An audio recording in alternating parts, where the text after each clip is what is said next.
Hello students, स्वागत है आपका यूट्यूब चैनल एलेक्स गुरु पर। Fundamental of electrical and electronics engineering विषय के वीडियो लेक्चर सीरीज में यूनिट 2 का लेक्चर नंबर 3 लेकर के मैं आज आपके सामने आया हूं। इस पर्टिकुलर वीडियो लेक्चर में मैं ऑपरेशनल एम्पलीफायर के ओपन लूप कॉन्फ़िगरेशन पर बात करने वाला हूं। आपके सिलेबस के पॉइंट ऑफ व्यू से अगर हम बात करें तो ओपन लूप कॉन्फ़िगरेशन और क्लोज लूप कॉन्फ़िगरेशन अपने आप में दो टॉपिक के फॉर्म में आपके सिलेबस में लिखे हुए हैं। उसको अगर हम देखें तो एग्जाम में चांसेस बनते हैं कि आपसे सीधे ओपन लूप कॉन्फ़िगरेशन पूछा जाए। हालांकि क्वेश्चन बहुत सरल है, इतना सरल है कि ये आपको लड्डू जैसा लगेगा अगर ये क्वेश्चन आपके एग्जाम में आपको क्वेश्चन पेपर में मिलता है तो। पर स्टूडेंट्स, इसको भी हम बहुत अच्छे से सिस्टमेटिक वे में समझें, सिस्टमेटिक वे में याद करके अगर हम एग्जाम में जाते हैं तो इस क्वेश्चन में आपको मार्क्स कटने के कहीं से कहीं कोई चांसेस नहीं होते। इसलिए इसको आप बहुत अच्छे से समझें और इसको आप दिमाग में रख करके एग्जाम में जाए। पूछे जाने के सरल होने के कारण पूछे जाने के चांसेस थोड़े से कम है, लेकिन फिर भी चूंकि अलग से टॉपिक लिखा हुआ है इसलिए पूछा जा सकता है। तो स्टूडेंट्स, आइए अब हम बात करते हैं ओपन लूप कॉन्फ़िगरेशन की।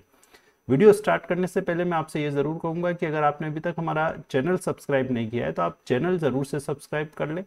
साथ ही साथ अगर वीडियो आपको पसंद आता है तो वीडियो को आप लाइक करना बिल्कुल ना भूलें।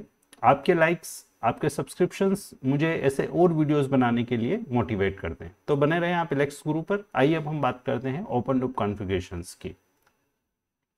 स्टूडेंट, सबसे पहले हम ये समझे कि ओपन लूप कॉन्फ़िगरेशन का मीनिंग क्या होता है। तो देखिए, आप अपने दिमाग में एक चीज़ सेट कर लीजिए कि आपके पास कोई भी अगर सिस्टम है, इस सिस्टम में आपने कोई इनपुट दिया और उन इनपुट की वजह से, यहाँ पर सपोज आपने कोई इनपुट दिया और इन इनपुट की वजह से आपको आउटपुट मिल रहा है। तो अगर हमारे सिस्टम में ऐसा कोई कनेक्शन आउटपुट से इनपुट पर अगर हमें देखने को नहीं मिल रहा है तो हम इस कॉन्फ़िगरेशन को बोलते हैं ओपन लूप कॉन्फ़िगरेशन। मतलब हमने आउटपुट से अगर कोई भी फीडबैक लेकर के इनपुट पर नहीं लगाया है तो हम ऐसे कॉन्फ़िगरेशन को ओपन लूप कॉन्फ़िगरेशन कहेंगे। जबकि अगर कोई फीडबैक हम लगा दें, अगर आपको ऐसा कोई कनेक्शन देखने को आपके सिस्टम में मिलता है तो ऐसे कनेक्शंस को हम बोलते हैं क्लोज लूप कॉन्फ़िगरेशन। तो इस पर्टिकुलर वीडियो लेक्चर में हम ओपन लूप कॉन्फ़िगरेशन की बात करने वाले, जिसमें कोई भी आउटपुट से हमें देखने को मिलेगा कि आउटपुट से हमारे इनपुट पर हमें कोई भी कनेक्शन नहीं मिलेगा।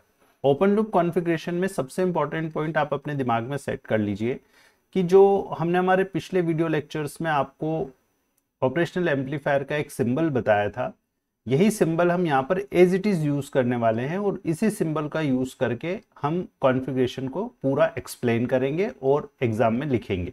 मतलब ये हुआ कि ये जो बेसिक सिंबल आपका ऑपरेशनल एम्पलीफायर का है, जिसमें हमने आपको बताया था कि ऑपरेशनल एम्पलीफायर में 3 टर्मिनल्स होते हैं।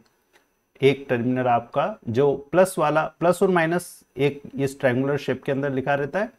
ये जो प्लस है, इस प्लस को हम नॉन इन्वर्टिंग टर्मिनल बोलते हैं और इस पर वोल्टेज हम V1 मानते हैं। माइनस पर जो वोल्टेज हम मानते हैं वो V2 मानते हैं और ये हमारा आउटपुट टर्मिनल होता है, जिस आउटपुट टर्मिनल पर हम लिखते हैं वोल्टेज। अगर ये इस पर्टिकुलर ऑपरेशनल एम्पलीफायर का गेन A है तो A टाइम्स VID या V1 माइनस V2।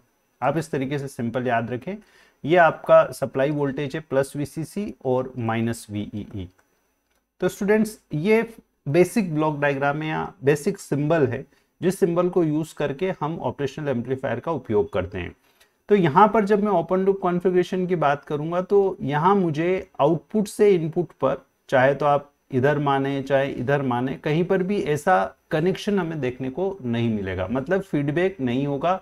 तो ओपन लूप जब आप पहले लिखेंगे तो सबसे पहले आप ये बता सकते हैं कि ओपन लूप कॉन्फ़िगरेशन का मतलब ये होता है कि फीडबैक का इस्तेमाल नहीं होता, आउटपुट से इनपुट पर कोई कनेक्शन नहीं होता।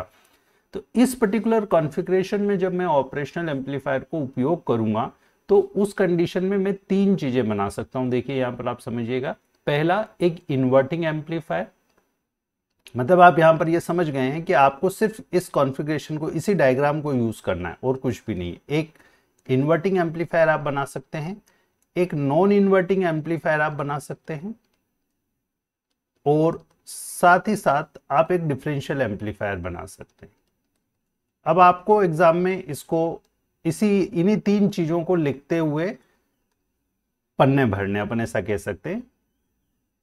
क्योंकि जब आप पेजेस भरेंगे तभी तो आपको मार्क्स मिलेंगे। और पेजेस भरने का मतलब ये नहीं होता है कि हम हर कुछ लिख दें, हमें कुल मिलाकर के सिस्टमेटिक वे में इन तीनों कॉन्फ़िगरेशंस को एक्सप्लेन करना है इसी डायग्राम को उपयोग करके।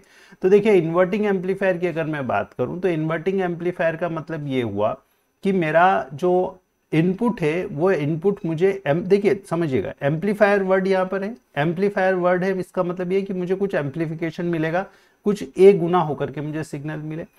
इन्वर्टिंग है मतलब इन्वर्ट होकर के मिल जाए।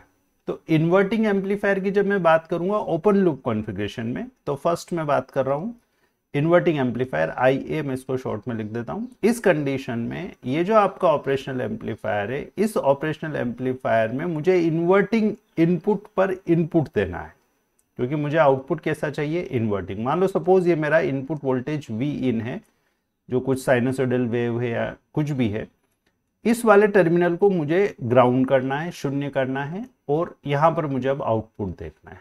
ये आप डायग्राम जब भी बनाएं तो आप ऐसा प्लस VCC और माइनस VCC बना दें, उससे थोड़ा सा अच्छा देखने को लगता है। अब यहाँ ये जो आउटपुट मुझे मिलेगा, ये आउटपुट मेरे बेसिक रूल के अकॉर्डिंगली, अगर मैं यहाँ का वोल्टेज V1 मानता हूँ, यहाँ का वोल्टेज V2 मानता हूँ, तो A times V1 minus V2 होता है, ये सभी हम जानते हैं।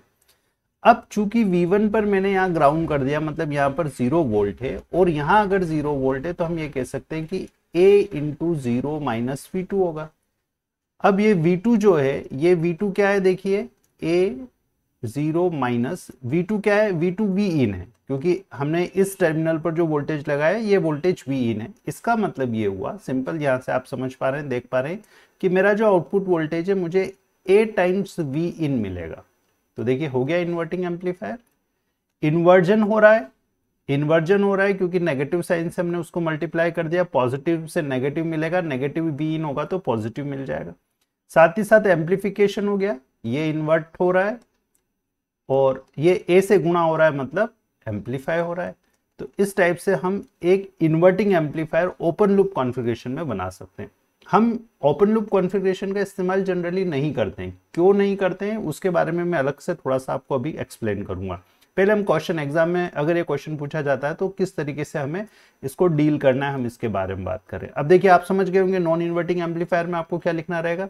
नॉन इन्वर्टिंग एम्पलीफायर में आप फिर से यही डायग्राम बना दें एज इट इज, कोई प्रॉब्लम नहीं है। ये प्लस माइनस अगर आप एग्जाम में ऊपर नीचे बना देते हैं तो कोई प्रॉब्लम नहीं है। अब मैं नॉन इन्वर्टिंग चाहिए, तो ये जो नॉन इन्वर्टिंग टर्मिनल है, प्लस वाला जो टर्मिनल है, इस प्लस वाले टर्मिनल पर अब मैं क्या कर देता हूँ, एक वोल्टेज सोर्स कनेक्ट कर देता हूँ Vin मान का, और ये मैंने प्लस माइनस मान लिया इसको। यहाँ पर मेरा 0 वोल्ट है, ये हमारा जो बाय डेफिनेशन जो हम V1 टर्मिनल मानते हैं वो ये है। यहाँ पर जो वोल्टेज होता है उसको हम V2 मानते हैं। हमने आपको कहा है कि अच्छा दिखे इसके लिए आप इस पर प्लस VCC और माइनस VEE भी बना दें, कोई प्रॉब्लम नहीं है। आप आसानी से 2-4 बार इसको बनाएंगे तो आपको याद हो जाएगा, कोई फीडबैक या नहीं है, इसलिए ओपन लूप कॉन्फ़िगरेशन है। और हमारे हिसाब से इसका अगर गेन A है, आप गेन भी अंदर लिख दिया करें, एक गेन अगर है तो ये V1 minus A times V1 minus V2 मुझे मिलना चाहिए। और A times V1 minus V2 मुझे मिलना चाहिए, इसका मतलब ये हुआ कि यहाँ पर चूंकि V1 आपका Vin है, यहाँ पर आप देख सकते हैं V1 बराबर Vin है, क्योंकि इस वाले टर्मिनल पर आपने Vin लगा दिया और इस टर्मिनल पर 0 वोल्ट है, मतलब V2 बराबर 0 है। तो इसका मतलब आउटपुट वोल्टेज हो रहा है A टाइम्स Vin माइनस 0, और इसी को मैं लिख सकता हूँ VO equal to A times Vin। अब यहाँ पर देखिए आप इसको देख करके समझ पा रहे हैं कि यहाँ पर कोई इन्वर्जन नहीं है, नो इन्वर्जन, तो ये नॉन इन्वर्ट हो गया, नॉन इन्वर्टिंग हो गया, और A से मल्टीप्लाई हो रहा है, क्योंकि प्लस का प्लस ही, अगर पॉजिटिव होगा तो पॉजिटिव, नेगेटिव होगा तो नेगेटिव, है ना। पॉजिटिव है तो पॉजिटिव मिलेगा, नेगेटिव है तो नेगेटिव मिलेगा, मतलब कोई इन्वर्जन नहीं हो रहा। और इन्वर्टिंग के केस में पॉजिटिव है तो नेगेटिव, क्योंकि अगर ये पॉजिटिव है Vin तो पॉजिटिव नेगेटिव मल्टीप्लाई होगा तो नेगेटिव रह जाएगा, अगर ये नेगेटिव है तो नेगेटिव नेगेटिव मल्टीप्लाई होकर के पॉजिटिव हो जाएगा, इसलिए वहां इन्वर्ट हो रहा है। यहाँ पर चूंकि प्लस है इसलिए कोई इन्वर्जन नहीं मिलेगा, और ये A मल्टीप्लाई हो रहा है, इसका मतलब ये एम्पलीफाई भी हो रहा है। तो ये सेकंड केस हो गया। थर्ड केस की अगर हम बात करें जिसमें हमें डिफरेंशियल एम्पलीफायर बनाना है, तो डिफरेंशियल एम्पलीफायर अब मेरे हिसाब से आप आसानी से समझ पा रहे होंगे कि डिफरेंशियल एम्पलीफायर में मेरे पास दोनों इनपुट होंगे। दोनों इनपुट अगर मैं लगा दूं, एक यहाँ पर मैंने सपोज Vin1 लगा दिया और इधर मैंने सपोज Vin2 लगा दिया। ये दो साइनसोइडल वोल्टेज मैंने यहाँ पर सपोज लगा दिए, ये अंदर जो चिन्ह बनाया है हमने साइन वेव का चिन्ह बनाया है, यहाँ अल्टरनेटिंग करंट का चिन्ह बनाया है। यहाँ पर जो ट्रेडिशनल वे में हम वोल्टेज मानते हैं वो V1 और यहाँ का वोल्टेज V2, और अगर वहाँ V1 मान रहे तो प्लस रहेगा और V2 जहाँ मान रहे वहाँ माइनस रहेगा। आप इसको ऊपर नीचे बना सकते हैं, ये हम आपको पहले भी बता चुके हैं, तो कोई प्रॉब्लम नहीं है। ये आपका प्लस VCC हो गया, माइनस VE हो गया। इतना अगर आप लिख देते हैं, इतना बना देते हैं, तो एग्जामिनर को एक अच्छा फील होगा कि आपको बेसिक्स पता है इसके। तो ये VO equal to A times होता है V1 माइनस V2, ये हमें वेल नोन है।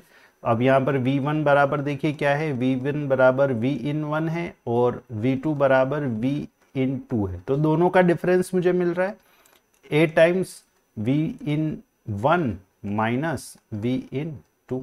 तो ये आपका हो गया आउटपुट वोल्टेज। इसमें एम्पलीफाई हो रहा है, ये एम्पलीफाई हो रहा है, और यहाँ पर क्या हो रहा है, यहाँ पर V in1 minus V in2 हो रहा है, मतलब आपका डिफरेंस हो रहा है। तो डिफरेंशियल एम्पलीफायर हमने ऑपरेशनल एम्पलीफायर के ओपन लूप कॉन्फ़िगरेशन में इस टाइप से बना लिया। तो देखिए स्टूडेंट्स, समझिए इस चीज़ को, आपको एग्जाम में सीधा सीधा यही पूछा जाएगा कि आप ओपन लूप कॉन्फ़िगरेशन को बना करके समझाइए या खुला परिपथ विन्यास को बना करके समझाइए। तो आपको शुरुआत ऐसे ही करना है कि ओपन लूप कॉन्फ़िगरेशन का मतलब ऐसा कॉन्फ़िगरेशन जिसमें फीडबैक नहीं होता, आउटपुट से इनपुट पर कोई कनेक्शन नहीं होता। तो ऑपरेशनल एम्पलीफायर का खुला परिपथ कॉन्फ़िगरेशन या ओपन लूप कॉन्फ़िगरेशन में यूज करते हुए हम 3 प्रकार के एम्पलीफायर्स बना सकते हैं, inverting amplifier, non inverting amplifier और डिफरेंशियल एम्पलीफायर। फिर आपको सिंपल इस सिंबल को याद रख करके इस सिंबल के साथ एक बार इधर कनेक्शन करना है, एक बार इधर करना है और एक बार दोनों कनेक्शन करना है। तो इस टाइप से आप तीनों एम्पलीफायर्स को आसानी से समझा सकते हैं। स्टूडेंट्स, उम्मीद करता हूँ ओपन लूप कॉन्फ़िगरेशंस आपको समझ में आए हैं।